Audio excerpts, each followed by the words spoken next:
maalin walba xaafaddu waxay igu leedahay maxaa ku helay ma garanayo waxay helay ayaan ugu jawaabayaa maalin walba waxaan ka dhaxooyaa qol waxaan ka fikirayaa maalin walba talo goor waa dhibaatada tacaddi ka dhan ah haweenka oo aan la dhaadsanayn maalin walba waxay igu qasbaa inaan u diro sawir jidhkayga badh ka mid qaawan yahay kadib arna markuu maalin walba igu soo aliyo igu dhahdo sawirkii ii soo dir arna kadib markii dambe waan u diray Shamis waa 18 jir ku kortay haatanna ku nool Hargeysa wiil faceed ah oo ay muddo xiriir wadaag ahaayeen ayay hadda sumcadeeda uga cabsi qabtaa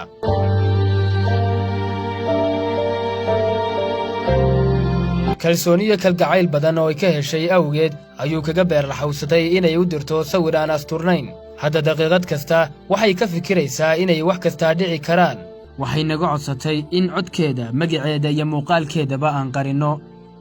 xiriirkii baanu amuurnay kadib anigu xaggayga waxaan ka dareemay wiilkii inaan jecelahay isaguna xaggiisa sidaas oo kale ayaan ka dareemay muddo markii aan wada soconay ayaa aniguna xaggiisa jacayl ka dareemayay in yarna aanan ka maqnaan karin mar walba aan eegi jiray khadka inuu fadhiyo oon la hadli jiray wada hadli jirnay ayaa maalmaha ka mid wuxuu igu yidhi waxaan rabaa inaan wax kaa codsado waayay baan ku idhaahday ii sheeg ma ii samaynaysaa haa kadib wuxuu igu idhaahday waxaan doonaya inaad sawir ii soo dirto sawirkii ayaanu diray wuxuu igu yidhi may kan maaha kan igu foolxunyey in qurux badan ayaan doonaya waayay baan ku idhaahday wuxuu igu yidhi waxaan doonaya mid adigoo aad xidhan tahay dharkan xijaabkii waxaan aanad xidhnayn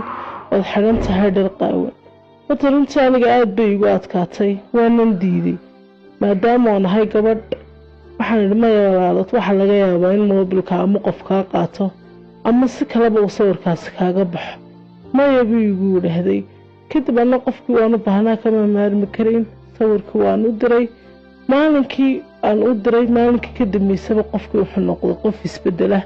mar walba wuxuu igu dhahdaa oo uu igu cagajugleeyaa wuxuu igu dhahaa sawirkaaga ayaan soo dhigayaa social mediaha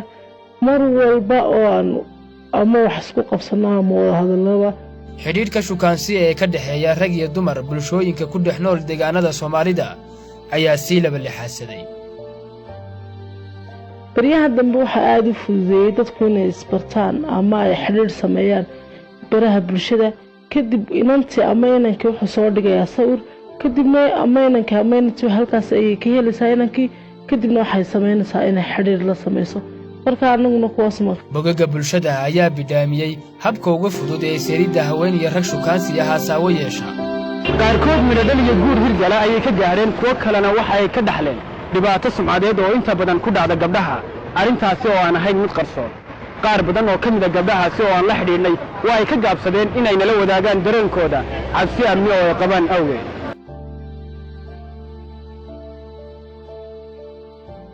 waxaan la kulmay Nimco Abakor waa hal abuur Soomaaliyeed waxay curisaa suugaan iyo murti kala duwan in badan waxay si gaar ah ula hadashay haweenka maanso ay ugu magac dartay hubsiimo ayay ku cabirtay dareenka uu leeyahay tacaddigan sumcadeed ee ka dhanka ah haweenka min hooyo xambaartay haween la barbaaray hariyay iyo geesi habla ama dhibaane xogtaada ha siinin ha ooga dilaala marka horeba qofkan wacyi ahaan iyo dabiir ahaan hooseeya qofku isku dayay in Soomaaliyeed sharafteeda sawirkaga aqoosto ama uu hoos ugu dhigo dhambaal hadimeedka hasaawe shirqoorka hirkiyo Facebooka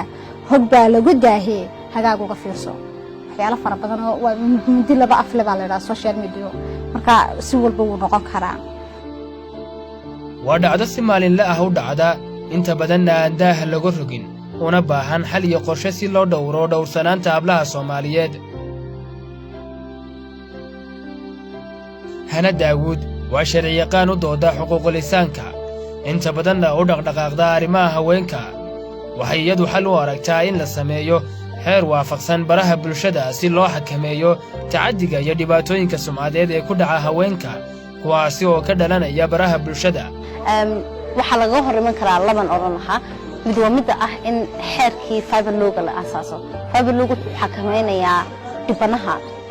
dibkiisa uu xakamaynayaa inuu sawiradii expose gareeyo in inantii markay isagu dirtay hadduu meelo kale la wadaagay in loo accountable loogu dhigi karo isaga lala xisaabtami karo midna waxa weeye midii inanta ku saabsaneed details uu sii gelmaayo ku sii daadegi maayo inantiina ahayn inay videoga soo dhigtaa ama waxaas laakiin waxa gudboon inay tahay sirtaadu mid qarsoon inay tahay sawirada soo expose garaysa videos ka soo expose garaysa ma cid la share garanaysa aan ahayn kuwa hadhow dhibaato ku keeni kara waa dhibaato si weyn ugu dhex baahaysa bulshada oo u baahan daahka faydis iyo wacyigelin fidsan cabdishakuur Salebaan Cabdikariim telefishinka Ariel Hargeysa